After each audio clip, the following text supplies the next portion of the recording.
Hello, it's a Yorkshireman, now living in Wales. Now I'm back again. And this could be a one of many parts video.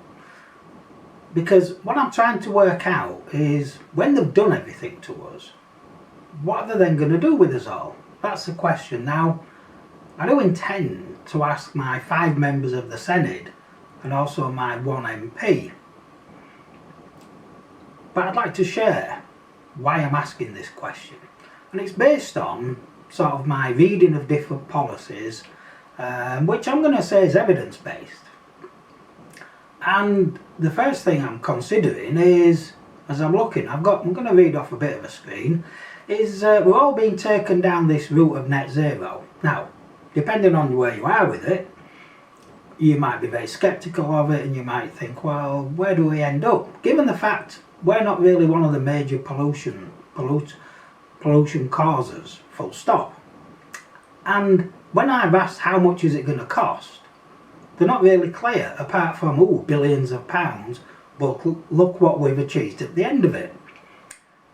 So as we go through this drive to net zero, it's costing us billions of pounds. We already know it's being added onto our bills. But my question is, so when we've reached net zero, what then? Because net zero means that we don't have anything which produces any pollution. So already, I can tell you now that personal transport using internal combustion engines is out. That's it, we're done. So any jobs related to that, any maintenance jobs, any suppliers of parts, be them new, second-hand, pattern parts, their jobs, they're gone. Because there's no need for it, because basically you will not have personal transport. So it is possible, maybe, more specialised organisations will be able to make it work. So we're going to end up with mass unemployment. Because the other thing, as we go down towards this, ironically drive towards net zero, EV sales, electric vehicle sales are failing. So that's not a good sign. So then the other thing, what I then always ask myself, and I've seen this asked in previous years when we had a big tech boom, is so when you make everybody redundant, what they're going to do? And that question has really never been answered. They've said, oh, you can amuse yourself at home and follow your hobbies. Well, to do all of that, you need money. And most people actually like to have a job, because it means they socialise and they might do something different. In addition to that, they might want to not stay at home because they might just get annoyed with the family or with whoever it is. So having a job sometimes is key for people. Other people, they're not bothered. I still go back to my root question though. Come net zero, what then? And that is what no one can answer. Because everything we need, all the jobs, are pre-net zero. And I've had a bit of a look. It's like, going out, checking people's installation, building wind farms, doing all this sort of stuff, whatever you want to do, right? But all the things to get there are made and imported from abroad. So we're not making it. So it's as if we're getting driven into this some sort of blind hole, but no one knows why, apart from some sort of dogma, some belief. Now, the other thing we have to remember is, in Wales, no one's been asked about it. There's been no vote. And in fact, if you speak up against it, like I often have, you will be criticised and you will be called a net zero zealot or whatever, or net zero denier. That's it, sorry. You're a net zero denier. And the interesting thing about climate change is there's another good YouTube channel called Council Watch. And I might even try and find the email, but basically the woman leading that YouTube channel said to her council, right, let's have a debate.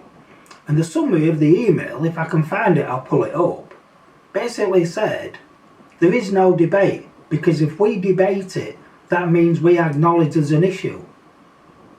Now that is like bizarre. So that's the first thing about where we're going with this. So at the end of it, what they're going to do with us all. The second thing I think I can cover is cars. Now, if you think you're going to be driving an EV car forever, you're not. Because all cars, regardless whether internal combustion engine or electric, are seen as bad. It's as simple as that. Now you might think, no, that's not true. Well, they are. Because any car produces any type of pollution, and that could be road tyre pollution, that could be cars are responsible for killing people, and I've already done a video on this, where to reduce accidents you get rid of cars. He didn't say electric cars or EV cars, just said cars. So cars bad, trucks bad, bus bad. Anything to do with that is bad, unless of course it's state authorised. Now, if you've been to Russia many years ago, like I have, what you'll see is the only people with cars were the elite, the special ones, and that's going to be the same. Again, so what they're going to do with us? So we have no personal transport. So at that point, that's why they're pushing active travel. So they have no personal transport, we have none. So how do we get about what we're going to do? You know, do we wait for 2 hours, 3 hours, 4 hours for the bus or for the train? So at that point, how do you carry out your hobbies? So if you want to go fishing, if you want to do golfing, if you want to take your dog for a walk, if you want to go see relatives, if you want to nip out to do a bit of shopping somewhere, to a bigger store for better prices, none of that's going to happen. I'll tell you that now. How do you get to the doctors? Oh, well, you don't need to, don't exist. What about dentist appointment? Oh, you don't need to, don't exist. What about hospital appointment? Well, to be honest, by the time you get there, chances are you're going to be dying. So, all I'm saying to you is, 2 things to consider, and the question is, what are they going to do with us all? Right, I'm going to call that part 1. Thank you for watching, and I will be doing part 2 soon. Right, subscribe and catch you soon.